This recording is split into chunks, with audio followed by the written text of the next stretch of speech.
5ویں دن کی دعا، اللہم صلی علی محمد و آل محمد، بسم اللہ الرحمن الرحیم،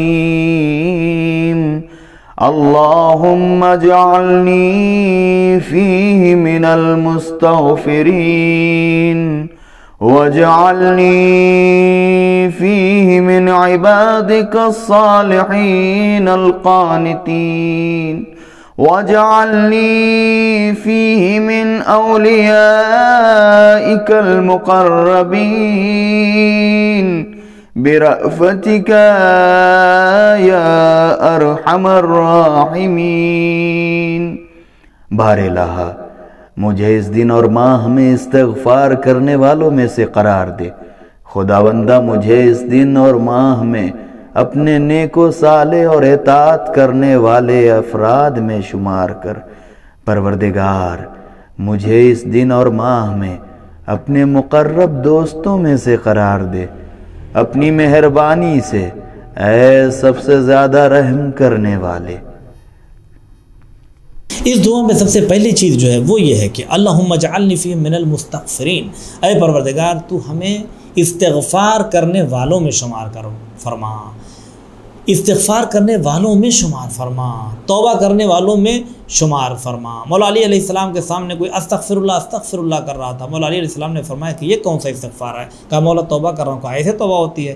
صرف لقلقہ زبانی سے توبہ ہوتی ہے؟ استغفر اللہ کہنے سے توبہ ہوتی ہے؟ توبہ کے بہت سے شرائط ہیں مولا نے بتایا ہیں، جس میں سے کم ایک شرط جو سب سے اہم ہے وہ یہ ہے کہ استغفر اللہ جس طرح سے زبان سے کہہ رہا ہے اسی طرح سے دل سے بھی استغفر اللہ ہونا چاہیے۔ اور سب سے بڑی چیز یہ ہے کہ دوبارہ نہ کرنے کا انسان کو پورا اعتماد ہونا چاہیے، یعنی اس بات کا اظہار ہونا چاہیے، اس بات کا یقین کرنا چاہیے کہ اب میں کبھی دوبارہ یہ خطا نہیں کروں گا۔ یہ حقیقت استغفار ہے کہ جس میں تکرار کی نفی ہو، یعنی انسان دوبارہ وہ گناہ کرنے کا ارادہ نہ رکھے، تب ہوتا ہے استغفار، ورنہ صرف استغفر اللہ یا گال پر صرف تھپڑ مارنے سے توبہ نہیں ہوتی ہے۔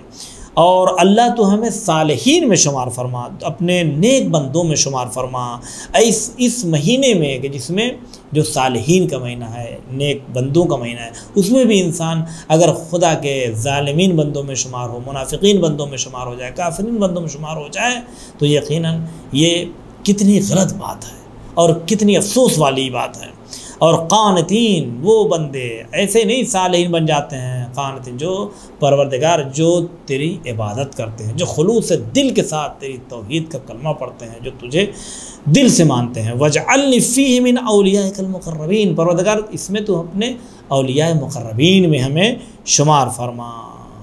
بِرَأْفَتِكَ یا ارحم الراحمین، اپنے رحم و کرم کے ذریعے سے اے ساری کائنات پر رحم کرنے والے، اے ارحم الراحمین، سب سے زیادہ رحم کرنے والے۔ قرآن کے لیے حوزہ معصوم قم میں ایڈمیشن اسٹارٹ ہو چکے ہیں، جس میں 1 سال کا کورس مبلغہ کی سرٹیفکیٹ، 2 سال کا کورس عالمہ کی سرٹیفکیٹ اور 3 سال کا کورس جس میں معلمہ کی سرٹیفکیٹ دی جاتی ہے۔